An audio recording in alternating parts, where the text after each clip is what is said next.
To be like the rock that the waves keep crashing over. It stands unmoved and the raging of the sea falls still around it. Marcus Aurelius.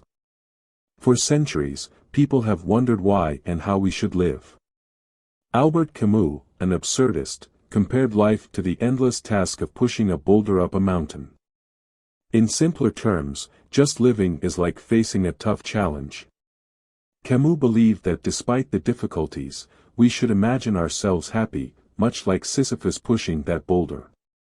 So, how can we face life well? How can we be happy while dealing with challenges? We can turn to the Stoics for guidance.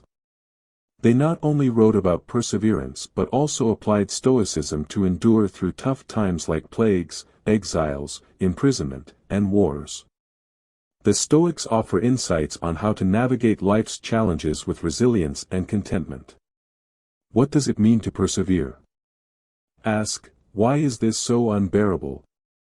Why can't I endure it? You'll be embarrassed to answer. Marcus Aurelius. James Stockdale endured over 7 years of captivity in Hanoi, North Vietnam, where prisoners faced brutal treatment. What sustained him during this harrowing time? Stoicism. Stoicism wasn't just a coping mechanism for Stockdale, it prevented him from betraying himself and his country. He managed to uphold his moral code internally. Recognizing that he couldn't control external circumstances, he focused on mastering his internal thoughts and emotions. True perseverance, as demonstrated by Stockdale, goes beyond simply getting through it. It involves enduring challenges while holding on to your morality and humanity. Stoicism, in Stockdale's case, didn't lead to apathy but to inner strength. How do we persevere? Number 1. Accept your fate. Do not seek for things to happen the way you want them to, rather, wish that what happens happen the way it happens, then you will be happy. Epictetus. As mentioned earlier, facing challenges reveals your true character. So, welcome difficulties. Embrace hardship. Amor fati, love your fate. Embrace every moment, even the tough ones. The odds of our existence are slim, yet here we are. The likelihood of that specific sperm meeting that particular egg was small, but you beat those seemingly insurmountable odds. Your existence is both rare and beautiful. Even our struggles are rare and beautiful. Accepting your fate doesn't mean you're okay with bad things happening to you. It means acknowledging that facing challenges is part of being alive. This acceptance empowers us to persevere, giving us the courage to take action. Loving and appreciating every minute shows that we're not helpless, we're simply experiencing the essence of existence. Number 2. Don't complain. Everything that happens is either endurable or not. If it's endurable, then endure it. Stop complaining. If it's unendurable, then stop complaining. Your destruction will mean its end as well.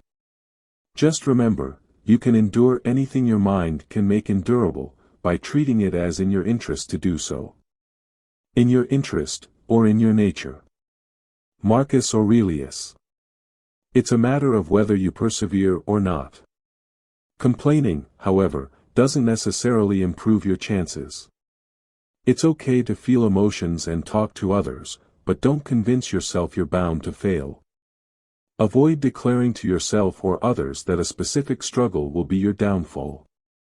Complaining, according to Marcus, only makes endurance tougher. He argues that you can endure anything by believing it's bearable. Allowing yourself to complain is like defeating your own efforts. While complaining might help you get through something, it won't preserve your good nature. To uphold virtue in challenging times, it's crucial to control your own thoughts and mind. Number 3. Realize it's not the end of the world. Never say of anything, I have lost it but, I have returned it. Is your child dead? It is returned. Is your estate taken away? Well, and is not that likewise returned? But he who took it away is a bad man. What difference is it to you who the giver assigns to take it back? Epictetus. Epictetus teaches us not to take things personally. Nothing is taken from us but returned, as the universe existed before and will after us. Similarly, we existed before our current struggle, and will persist beyond it.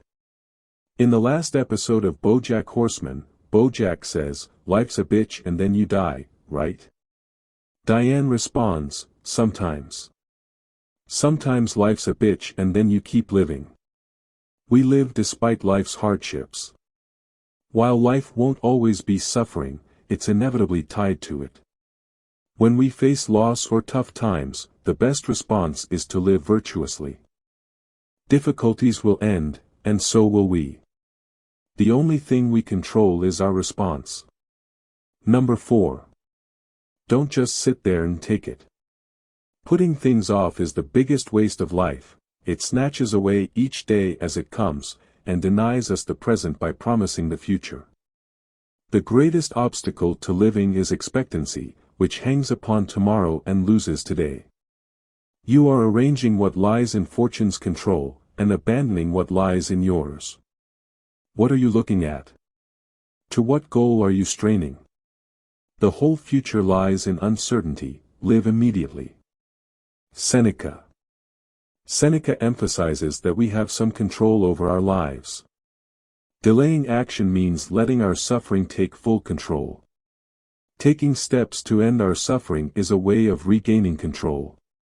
Perseverance is an active process. It's not about shutting down until it's over.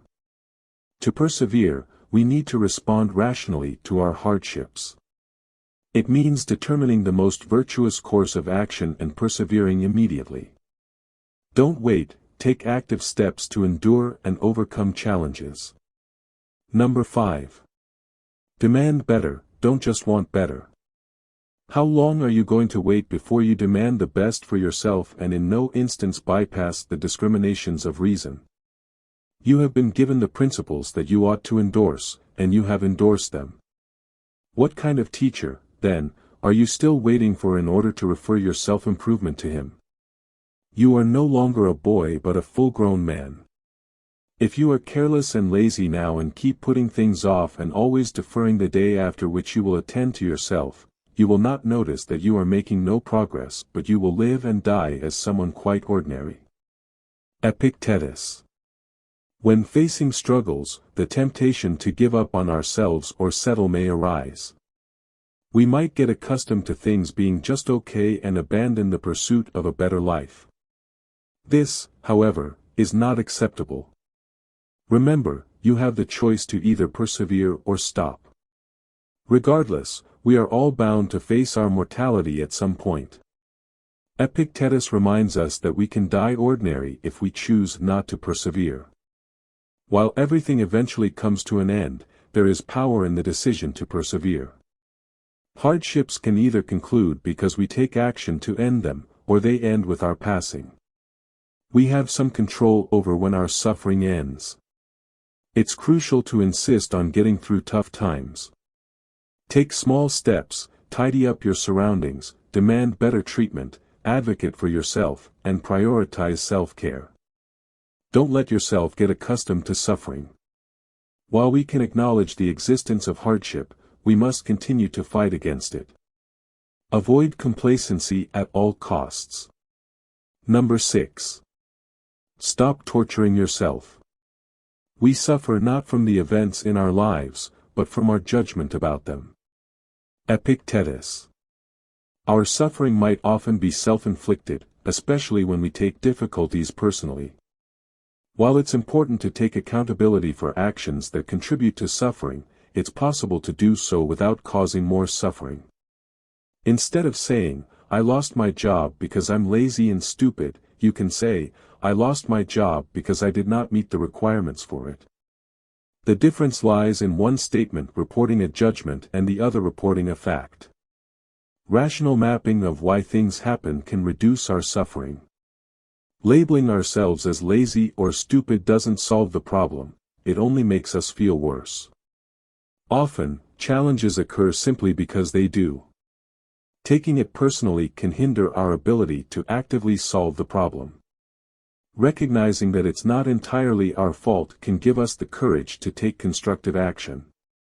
Number 7. Use your resources.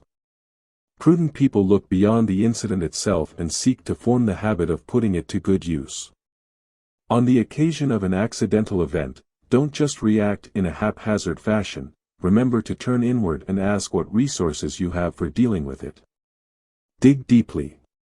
You possess strengths you might not realize you have.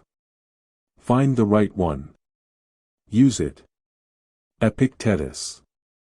When faced with tough situations, our instinct is to enter fight or flight mode. However, as humans, we have the unique ability to be rational. Instead of immediately going into survival mode, take a breath. Remind yourself that you have the opportunity to outwardly demonstrate your virtue. Not every situation requires an immediate reaction, and not everything needs a reaction at all. While perseverance is an active process, it's also okay to take some time to decide your course of action. Immediate reactions may not be necessary unless it's a matter of life or death. Allow things to settle, give yourself the space to think, and then decide on the most thoughtful response. In conclusion, life is a series of challenges, and how we navigate them defines our character. Drawing inspiration from the wisdom of philosophers like Albert Camus, the Stoics, James Stockdale, and others, we see that perseverance is not merely enduring but enduring with virtue and resilience. Embracing hardships, practicing stoicism, and understanding that our choices influence the outcome empowers us to shape our narrative. We can choose to confront challenges actively, learn from them, and grow stronger. Remember, it's not just about getting through difficulties but emerging from them with our morality and humanity intact. Epictetus reminds us that we have control over our responses, and Seneca encourages us not to let suffering take full control. By acknowledging that suffering is part of existence, we can choose to fight against it, not becoming complacent in our struggles. Ultimately, in the face of adversity, we have the power to persevere. It's a conscious decision to face challenges with rationality, resilience, and virtue. So, let's actively navigate life's difficulties, making choices that lead to growth, and, in doing so, shape a narrative of strength, wisdom, and perseverance. Thank you for joining me on this journey of reflection and resilience.